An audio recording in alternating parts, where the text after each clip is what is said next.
अरे कितना कीमती समय मिला है, कितना कीमती समय मिला है, आप समझ नहीं पा रहे हैं, आप समझ नहीं पा रहे, पछताना पड़ेगा बाद में। थोड़ा समय विश्राम किया जाता है, इसको अभ्यास में डाल लो। कई वर्ष हो गए मध्याह्न में विश्राम नहीं, नींद का नहीं, थोड़ा शरीर स्वस्थ होने का, लेट जाना फिर बैठ जाना, फिर टहलना, फिर लेट जाना बैठ जाना, नींद का नहीं। रात्रि में 4 घंटे इसको लेटने के लिए देते हैं बस, बीमार स्थिति में। शायद बीमारी ना होती तो पद्मासन में इसको हम विश्राम देते, पर अब पद्मासन लगा नहीं सकते।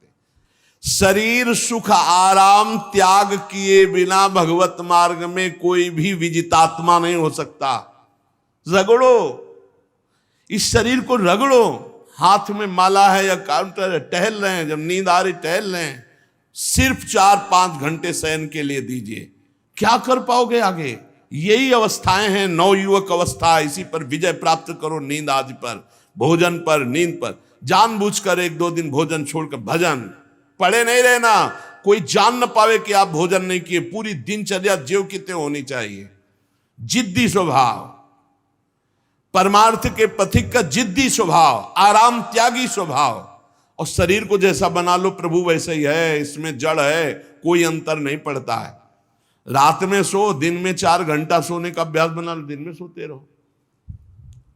अभ्यास है, चाहे जगने का बना लो चाहे सोने का। आधा आधा कवल रोज बढ़ाते चले जाओ, भोजन आते फैलती चली जाएंगी। आधा आधा कवल रोज कम करते चले जाओ। 24 घंटे में 400 ग्राम अन्न से स्वस्थ शरीर का पोषण हो जाएगा और वो क्रियाशील रहेगा।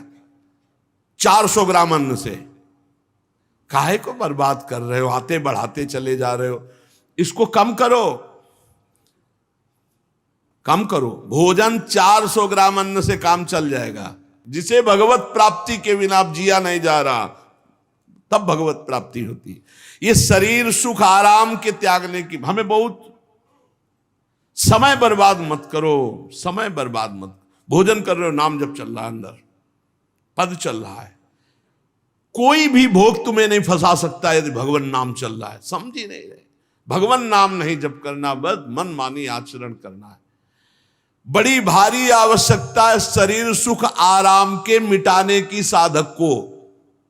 जीवन भर इसी में लगे रहे, जीवन भर। जब से इस मार्ग में चले तो इसी पर है। नींद और भूख, 2 पर भारी प्रहार रहा है, नींद और भूख। वो भगवान की कृपा से ऐसा, अब तो बहुत भारी रोग से ग्रसित है। लेकिन पीछे मुरारी शरण आए और कहा अल्ट्रासाउंड कराने चलना है, डॉक्टर ने बोला है, तो आज कुछ खाना नहीं। हम कहा आज की बात कर रहे हो? 3-4 दिन से कुछ नहीं गया। जब डॉक्टर वहां देखा तो बोला बाबा पानी पे रहते हो क्या? जो वैसे किया, जानबूझ करके मधुकरी नहीं जाना, 3-4 दिन नहीं पाना। अब देखते हैं भजन कैसे होता है। और यह अभ्यास बचपन से, भूखे रह करके, सर्दी में, गर्मी में, बीमारी में, हर स्थिति में भजन नहीं छूटना, दिनचर्या नहीं छूटने। शयन में जो तुम्हें सुख मिलता है वो तमोगुणी नींद का है। जागृत होकर भजन में अगर समय व्यतीत कर दो, हाँ, जीवन आनंद में। शरीर सुख आराम को नष्ट करने की जरूरत है साधक को। दिन में सोना बंद करो। जो रात्रि में जगते हैं वो सो सकते हैं आधा टाइम, आधा टाइम सोने का टाइम 4 घंटे, तो 2 घंटे विश्राम कर लो। और रात्रि में ऐसी सेवाएं करो कि 1-2 घंटा उसमें विश्राम कर लो, 4 घंटे से काम। और जो रात्रि में चैन से सोते हैं, दिन में मत सो। दिन में टहलो, माला लो और अपने ही कमरे में टहलो, बंद करके कमरा, अपने ही अंदर टहलो, खूब नाम जप करो, मंत्र जप करो। देखो कैसा आनंद आता है कि अरे तेरा समय जा रहा है, पता नहीं आगे कौन सा रोग आ जाएगा, कौन सी घटना घट जाएगी, तू भजन करने लायक रहे या ना रहे। आज भजन कर लेगा तो कल, बता रहे हैं ना, हर समय मन उत्साहित रहता है। तभी हम कह रहे हैं कि भजन करोगे तो मरते दम तक तुम्हारा उत्साह नष्ट नहीं होगा, उत्साह संपन्न।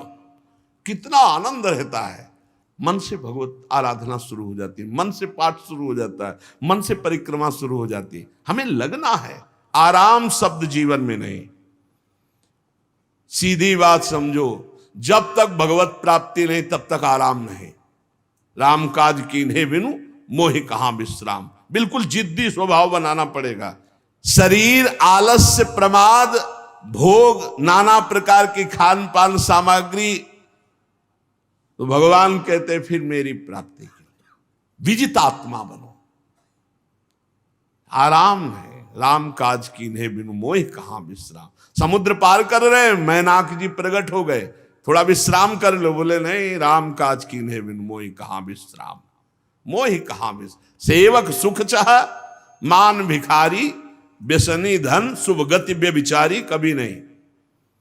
सर्वभूतात्म भूतात्मा, संपूर्ण प्राणियों के साथ आत्मवत व्यवहार करे, सब में मेरा प्रभु विराजमान है। जैसे हमारे किसी शरीर के अंग में चोट लग जाए तो हमें ही लगती है, ऐसे संपूर्ण चराचर जगत में जब हम किसी को दुखी देखे तो हमारा हृदय दुखी हो जाए। कैसे इसके दुख को, इसे सर्वभूतात्म भूतात्मा कहते हैं। जो योगी होता है वो सबको सुख पहुंचाने की चेष्टा करता है, किसी को भी दुखी देखकर उसका हृदय व्याकुल हो जाता है। साधन में स्वाभाविक प्रवृत्ति नहीं होती, लगाना पड़ता है, इसलिए उद्देश्य दृढ़ रखो। अब हमको इसी जन्म में भगवत प्राप्ति करनी है। हम प्रियालाल की शरण में हैं। हमारा एक एक मिनट बड़ा कीमती है। हर मिनट में, हर सेकंड में हमें नाम जप करना है और प्रभु के भरोसे रहना है। कम सोना है, कम खाना है, कम बोलना है। 3 बातें पकड़ो। कम सोना, इसका अभ्यास बना लो। कम खाना, इसका अभ्यास बना लो। और कम बोलना, इसका अभ्यास। ये 3 बातें जीवन में साधक के बिल्कुल सरलता पूर्वक आ जानी चाहिए। मिताहार, मित भाषण और नियमित शयन। शयन से बचो, ये बहुत जहर है। नींद बहुत जहर है। निद्रा आलस प्रमादोत्थम तत्तामस मुदाहृतम। इसको एक सीमा में बांध दो। 3 घंटे, 4 घंटे, 5 घंटे, बस 24 घंटे माला, काउंटर, वाणी, सेवा, टहल रहे हैं। सो नहीं सकते, आराम नहीं कर सकते, नहीं कर सकते। ये अभ्यास बनाओ तभी आगे बढ़ पाओगे। सत्संग रोज सुनते हो, देखो तुम्हें जो डांट लगती है, तुम्हें बहुत प्यार करते हैं। प्रभु बहुत प्यार करते हैं, इसलिए डांट लगवा रहे हैं, इसलिए आपको सत्संग सुना रहे हैं। ये जीवन सार्थक कर लो, नहीं तो बहुत पछताना होगा। हम पशु पक्षी के जीवन में साधना नहीं कर पाएंगे। कैसे हमारा चिंतन बदले। भगवान ने अगला शब्द का मदगत प्राणा। प्राण जिसके मेरे में समर्पित है। प्राण समर्पित का मतलब है प्राण वायु को लेकर प्रधान है। भोजन न मिले, जल न मिले तो भी हम जीवित रह सकते हैं काफी समय तक, क्योंकि प्राण वायु। प्राण बलवान पुष्ट होते हैं अन्न और जल से, लेकिन प्राणों की सत्ता वायु से है। ये जो श्वास प्रश्वास है, भोजन हमें 4-6 दिन न मिले तो आराम से दिनचर्या चल सकती है। पानी 8-10 दिन न मिले तो भी दिनचर्या चल सकती है। ऐसा नहीं कि मर जाएंगे, लेकिन 2 मिनट वायु ना मिले तो मर जाएंगे। 2 मिनट वायु ना मिले तो प्राण नष्ट हो। प्राण का सीधा संबंध वायु श्वासों से है। और प्रभु को प्राण समर्पित करने का मतलब हर श्वास नाम जप करना। मदगत प्राणा। हम पानी भी पिएंगे, भोजन भी पाएंगे तो प्रभु को समर्पित करके और हर श्वास नाम जप करेंगे तो ये मदगत प्राणा होगा। मत चित्ता, निरंतर चिंतन करने के लिए हमें प्राणों को समर्पित करना होगा। हमारे प्राण समर्पित हैं, हम प्रसाद के द्वारा प्राणों का पोषण करेंगे और हर श्वास प्रश्वास में नाम जप। श्वास ऊपर गई तो नाम जप, श्वास नीचे गई तो नाम जप। बोधयंता परस्परम। यदि हम किसी से बात करेंगे तो अपने प्रभु की चर्चा करेंगे। उसी प्रभु की चर्चा का कथन, कथयंतश्च माम नित्यम, केवल भगवत चर्चा करेंगे। केवल। कभी कभी ये लोक कल्याण की भावना भी प्रपंच में उतार देती है। निवेदन है कि यहां कोई लोक वार्ता का प्रश्न लेकर के नावे, एक जगह तो बख्श दो जहां केवल भगवान के संबंध की चर्चा होने दो। श्रीधाम वृंदावन में आप आए हो तो प्रिया प्रीतम की चर्चा का प्रश्न करो, प्रिया प्रीतम की चर्चा सुनो, निहाल हो जाओगे। तुष्यंत च रमंत च, उसी में आनंद और संतोष होता है। भगवत चर्चा हुई और उसी में रमण करे। एक जगह तो रखो जहां तुम केवल प्रभु की चर्चा सुन सकते हो, प्रभु की चर्चा कर सकते हो। प्रपंच का तो बहुत विस्तार है। कथयंत च माम, माम भगवान कह रहे हैं, कथयंत च माम नित्यम तुष्यंत च रमंत च।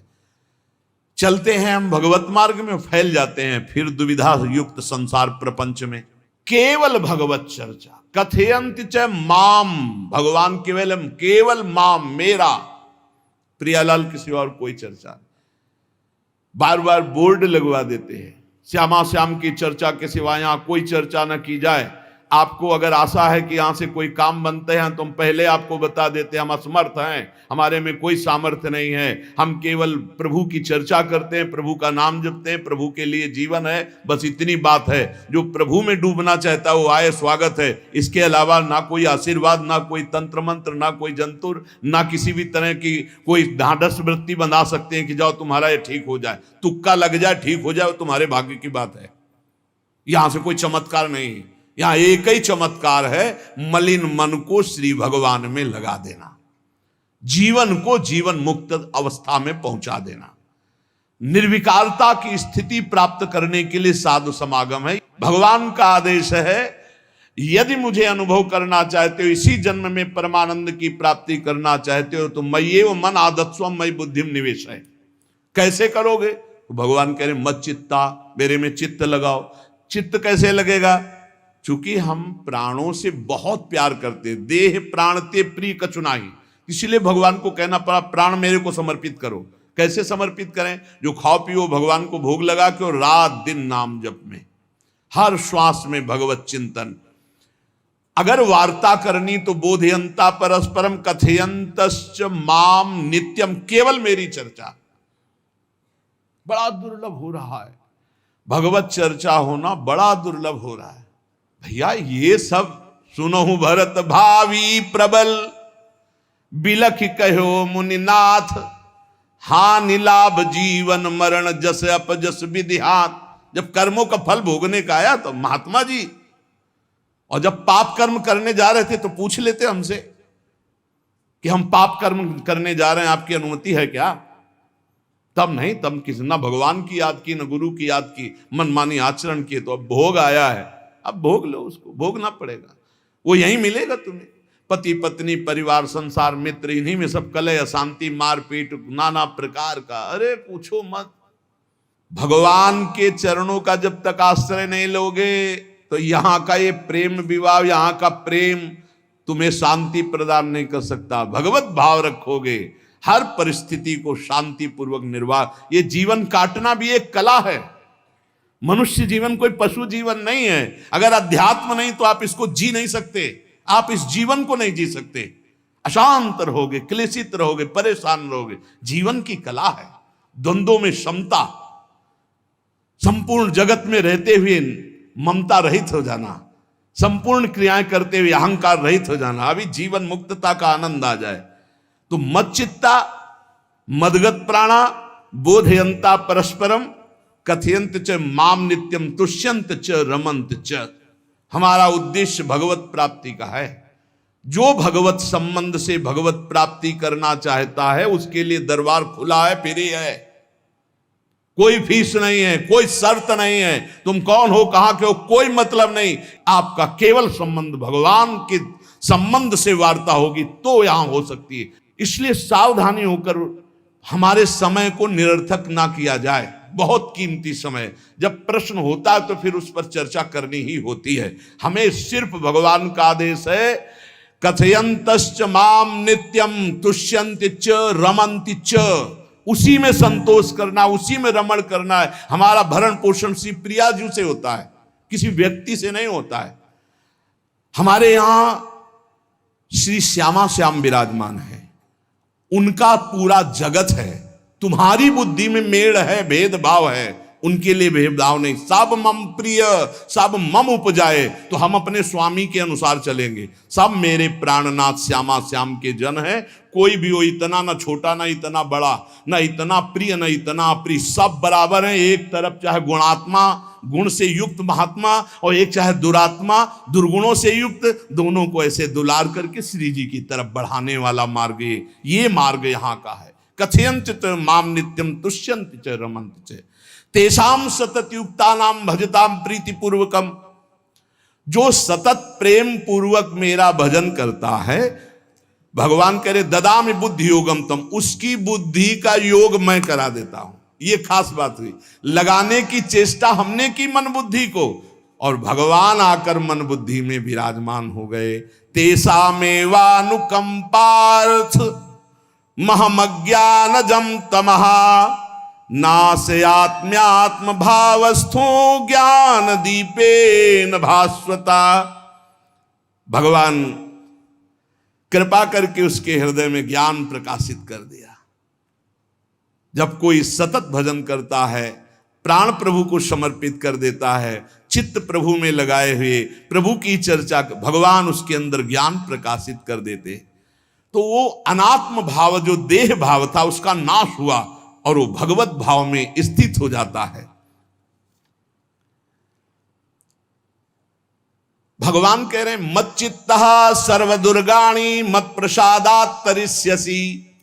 जब कोई मेरे में चित्त लगाता है तो मेरी कृपा से सारे दुर्गुणों का नाश हो जाता है। महात्मा तो भगवान बनाते हैं। करो सत्य ते साधु समाना, मैं उसे साधु बनाऊं। हमारा कर्तव्य, हमारा चित्त प्रभु में लग जाए। मेरा चिंतन करो, भगवान का आदेश है, बस खास बात है चिंतन। हमारी प्रारंभ से विशेष श्रद्धा इसी बात में रही गुरु शब्द पे, कि रात दिन कोई भी चेतनायुक्त क्षण ऐसा ना जाए जिसमें भगवत विमुख होता हो। बस इसी बात की साधना जीवन भर रही। प्रारंभ में गुरुदेव ने कह दिया जब तक चेतना है तुम्हारे में, तो तुम्हारा जागृत अवस्था का चेतनायुक्त एक भी क्षण व्यर्थ नहीं जाना चाहे। तो गुरु कृपा से यही प्रयास रहा है कि हमारा एक भी मिनट भगवान से विमुख न जाए। पूर्व में ऐसी स्वभाव वृत्ति बनाई थी कि लोगों को ये शंका होती थी कि ये बोल पाते हैं कि नहीं बोल पाते हैं, अर्थात इनके वाणी है कि नहीं है, मूक मौन, जटाओं का बोझा, एक वस्त्र, बस शांत। बुलाया गया, घंटा बजा तो पहुंच गए, प्रसाद लिए, उसमें एकांत, हर समय मंत्रा। कथा में बैठे हैं, अनुकूल वचन आया तो सुन लिया, नहीं पूरा का पूरा सत्संग ऐसे ही चला गया। और हमारा मंत्र चल रहा है, एक क्षण भी मंत्र से बिलग नहीं। हमारा कर्तव्य है केवल चिंतन। चिंतन करोगे तो अभी मुक्त हो, अभी परिणाम में नहीं। अभी हम राधा बोल रहे हैं, अभी प्राण निकले, अभी श्री जी के पास पहुंच जाएंगे। भगवान की कृपा का बल और साधन का तुम्हारा पूरा प्रयास प्रयत्न, ध्यान रखो, दो से सिद्धि प्राप्त होती है। भगवान की कृपा का बल और आपकी पूरी साधना का प्रयास प्रयत्न, कायरता नहीं। भगवान की कृपा का बल और तुम्हारा पूरा प्रयास, पूरा प्रयत्न। देखो भगवान की दर्शन वृत्ति हृदय में जागृत हुई ध्रुव जी के पद को लेकर, कामना को लेकर। मैं भगवान का साक्षात्कार करूंगा, उनसे वरदान मांगूंगा कि मुझे सबसे श्रेष्ठ पदवी की प्राप्ति हो। चले, भगवान नारद जी मिले। पहला प्रलोभन, चलो अभी तुम्हें इस सम्राट पद पर नकार दिया। फिर भय, सांप हैं, बीछी हैं, जंगल के बड़े, और फिर यक्ष राक्षस, न जाने कौन कौन है। तुम अभी बालक हो, तुम्हें खा जाएंगे, तुम क्या तपस्या करोगे, क्या भजन। नहीं, इससे भी नहीं टिके। कुछ भी हो, कदम वापस नहीं जाएंगे, अब तो हरि की प्राप्ति। तो गुरु मंत्र दे दिया। 6 महीने बहुत ही देह भाव रहित होकर उच्च कोटि की साधना की। बालक होने पर यही मथुरा में, मधुपुरी में देह भाव रहित होकर के, क्योंकि जंगल में ऐसे ऐसे मच्छर बड़े बड़े ना, एक मच्छर मारे तो पूरा होश खराब हो जाए, पूरी चेतना जागृत। तो उस 5 वर्ष के राजकुमार के शरीर में कितने मच्छर चिपके रहे होंगे, क्या क्या भयावह। हमने तो सैनपुर में देखा, आसन लगाए बैठे, काला नाग सांप ऐसे फुसकार रहा है। पूरा दृढ़ निश्चय है कि अगर ये काटने का समय है तो काट लेगा, नहीं काटना तो बिल्कुल नहीं काटेगा, बैठे रहो। वो ऐसे पास से निकल गए, छाती से भी निकल गए हैं। निश्चय कि अगर काटना काट। सैकड़ों बिच्छू, कभी ऐसे डंक नहीं मारा। और अगर काटना हो मारना हो ना तो बढ़िया महल में बैठे हो तो वहां जाके काट लेंगे। ध्रुव जी अपनी निष्ठा से कभी नहीं विचलित हुए। अब जब भगवान सामने आए तो आखिरकार 5 वर्ष के बालक घबरा गए। भगवान का तेज, भगवान का रूप, भगवान की महिमा।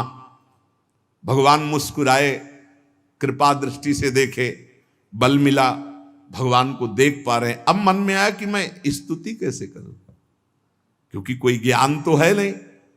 भजन किया, भगवान की प्राप्ति हो रही, लेकिन अब कोई ऐसा ज्ञान तो है नहीं जिससे भगवान का स्तवन करे। भगवान की तरफ देख करके कुछ कहना चाहते हैं, पर क्या भगवान को कहें ये ज्ञान नहीं। तो भगवान ने अपने ज्ञान स्वरूप शंख का ध्रुव जी के कपोल पे स्पर्श करा दिया। जो भगवान कह रहे, ज्ञान तो मेरी कृपा से होता है। अभी पीछे इस श्लोक में भगवान ने कहा, तेसा मेवानुकंपार्थो महमक ज्ञानजम तमः नाशयाम्यात्म भावस्थो। अनात्म भाव का ये जो आत्मस्वरूप अनात्म देह में भाव आ गया है, इसके नाश का जो ज्ञान होता है ये भगवान की कृपा से होता है। जे भी संग छुआया दिव्य ज्ञान और भगवान की दिव्य स्तुति की। तो ये देखा जाता है कि भगवान की कृपा से ही साधक में दिव्यता आती है, दिव्य ज्ञान आते हैं। पर प्रयत्न अपना होना चाहिए। प्रयत्न था तभी तपस्या में आए, नहीं तो प्रलोभन में फंस जाते या भय में डर जाते। ना प्रलोभन में फंसे चक्रवर्ती सम्राट पद देने पर, और ना भय में फंसे कि सांप बिच्छी और सिंह खा जाएगा, इससे भयभीत नहीं हुए। और प्रयत्न इतनी जोर का किया, आप भागवत में पढ़ लीजिए, देह भाव रहित होकर कितना कठोर तप, 6 महीने में भगवत साक्षात्कार। आत्मबल, भगवत कृपा बल। ये मन है बहुत डराता है, कैसे जिएंगे, बुढ़ापे में कौन सेवा करेगा, क्या दुनिया का प्रपंच खड़ा कर देता है। इसको इसी ज्ञान से काटो, भगवान है ना, भगवान सब करेंगे। भगवान के लिए हमने जीवन दिया है, ये जीवन भगवान के लिए हार। अरे दिव्य हो जाओगे, रिद्धियां सिद्धियां हाथ जोड़े खड़ी रहेंगी। भगवान जानते हो क्या भगवान है। हम एक बार भगवान के नाम पर अपने आप को न्यौछावर तो करके देखें, पर यह अहंकारी जीव मानता नहीं है। ये अहंकार का बल लिए रहता है। आसुरी प्रकृति है ये अहंकार। अहंकारम बलम दर्पम कामम क्रोधम च संश्रिताः। जिसके अंदर ये आसुरी प्रवृत्ति अहंकार होता है, उसमें काम क्रोध लोभ ये भरपूर होते हैं। कहां से भगवत प्राप्ति हो। जहां ये दुश्मन रहते हैं वो घर तो तुमने सुरक्षित दे रखा है दुश्मनों को। आसुरी प्रकृति को तुमने, अहंकार को अपना स्वामित्व दे रखा है। मैं वो अहंकार जिसके साथ प्रकृति लगती है। जब अहंकार और बढ़ जाता है तो ईश्वरोहम अहम भोगी सिद्धोहम बलवान सुखी। तरंग से समुद्र नहीं होता, समुद्र से तरंग होती है। हम जितने भी हैं सब तरंग हैं उस परमात्मा की। वायु विकार नष्ट हुआ, समुद्र में ही लीन हो गए, ये बात है। लेकिन एक तरंग समुद्र नहीं पैदा कर सकती। एक सूर्य चमक रहा, कोई बंद के सूर्य दूसरा चमक के दिखाए। बहुत सावधानी से उपासना करो। ये अहंकार, भगवान कह रहे हैं, भगवान ये जो अहंकारम बलम दर्पम कामम क्रोधम च संश्रिताः, इस अहंकार को नहीं मिटाया तो ये अनुभव कराने लगता है और 4 बोलने लगते हैं कि आप तो भगवान हैं। तो धर्म सम्राट करपात्री जी, इतने सिद्ध महापुरुष, और विश्वेश्वर विश्वनाथ जी की स्थापना करके रात दिन आराधना, काशी में बड़े बड़े सिद्ध महापुरुष भगवान शिव की आराधना करते, बड़े बड़े सिद्ध महापुरुष भगवती अम्बा की आराधना करते। ये कौन सा ज्ञान प्रकट हो जाता है जो भगवत स्वरूपों का अपमान होने लगता है। मुझे यही समझ में नहीं आता। गुरु रूप से हमें शास्त्र के आचरण देने आए, मनमानी भ्रष्टाचार सिखाने नहीं आए। आज तक कभी कहीं भी भगवत स्वरूपों का अपमान महापुरुषों द्वारा नहीं हुआ। महापुरुष और भगवान में अंतर नहीं, पक्का मुझे विश्वास, हम तो चराचर जगत को भगवत स्वरूप मानते हैं, लेकिन आचरण कराने के लिए आचार्य गुरुदेव जैसे चले हैं वैसे ही चलना होता है। सदैव संतों ने अपने को अधम और तुच्छ और नीच कहा है। हनुमान जी जैसा कोई ज्ञानी, महाबली, कोई त्यागी, कोई ब्रह्मचारी, बैरागी, हनुमान जी जैसा कोई त्रिभुवन में द्वितीय हुआ हो तो बता दो। अतुलित बलधामम हेम शैलाभदेहम दनुजवन कृशानुम ज्ञानिनाम अग्रगण्यम। अरे जय गिर चरण दे हनुमंता चले उसगा पाताल तुरंता, हजार हजार को पकड़ के कछु मारिस कछु मर्दिस कछु मिले से धर धूरी। अब विभीषण जी से कैसे परिचय बता रहे, प्रात ले जो नाम हमारा तेहि दिन ताहि ना मिले आहारा, असमय अधम सखा सुनु मोहु पर रघुबीर। क्या दैन्यता का स्वरूप हनुमान जी महाराज। भगवान से जब हनुमान जी मिल रहे तब उनसे प्रभु आप पूछ रहे हो कि तू नाथ एक मैं मंद मोह बस, ज्ञानी नाम अग्रगण्यम, एक मैं मंद मोह बस, कुटिल हृदय अज्ञान, पुनि प्रभु मोहि विसारेऊ, दीन बंधु भगवान। जय प्रणतारित भंजन, चरणों में लौट गए हनुमान जी महाराज।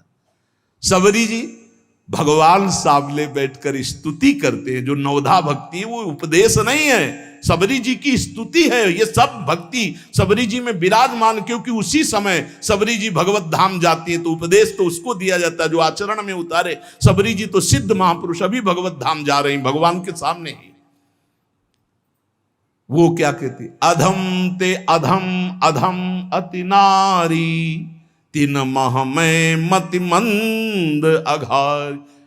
हरिवंश महाप्रभु, क्वाहम तुच्छ परम अधम प्राण्य हो गर्ह कर्मा, यत् नाम स्फुरति महिमा हरेश वृंदावनस्य।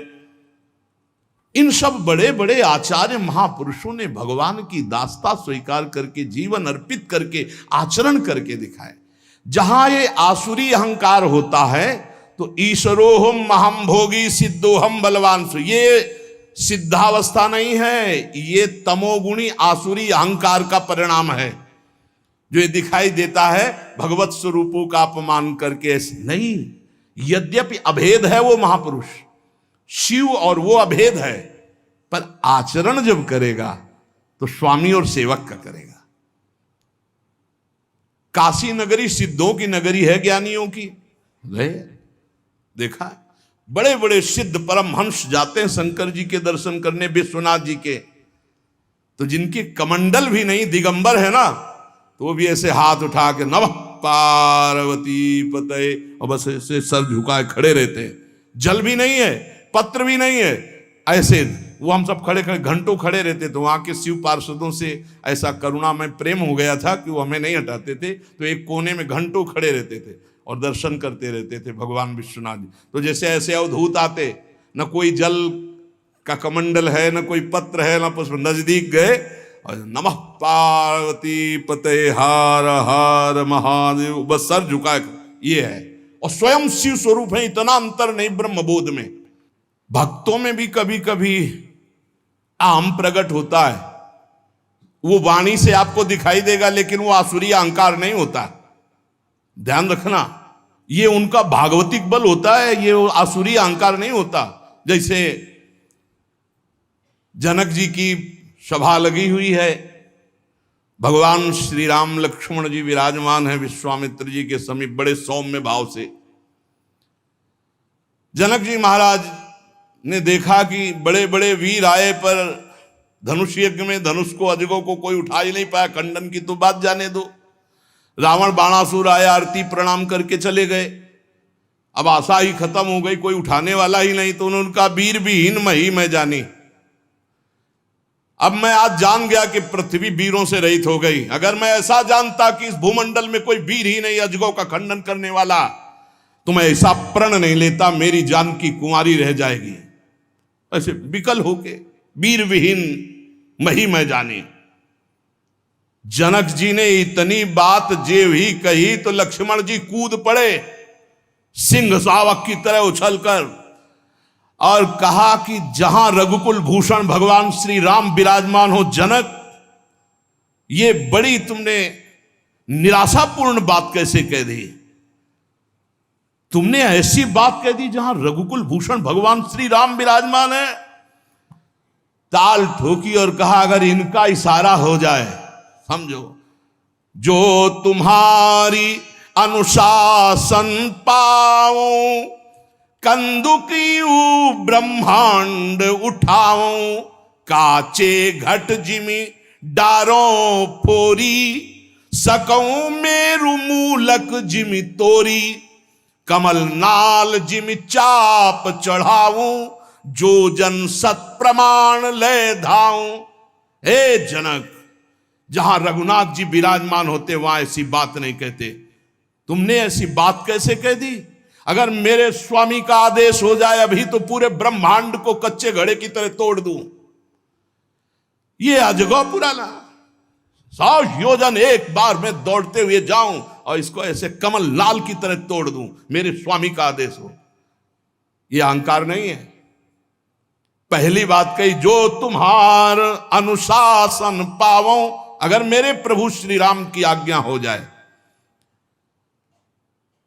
और लक्ष्मण जी ने एक बात और कही कि तोरों छत्रक दंड जिमि तव प्रताप बलनाथ, आज के बाद कभी धनुष स्पर्श नहीं करूंगा यदि मेरी बात झूठी हो जाए। आपके प्रताप से इसे बरसाती छत्ते की तरह तोड़ दूं इस अजगौ को, अगर आपका आदेश हो। तव प्रताप बलनाथ, यह अहंकार नहीं है, यह भक्त का भगवत प्रताप है।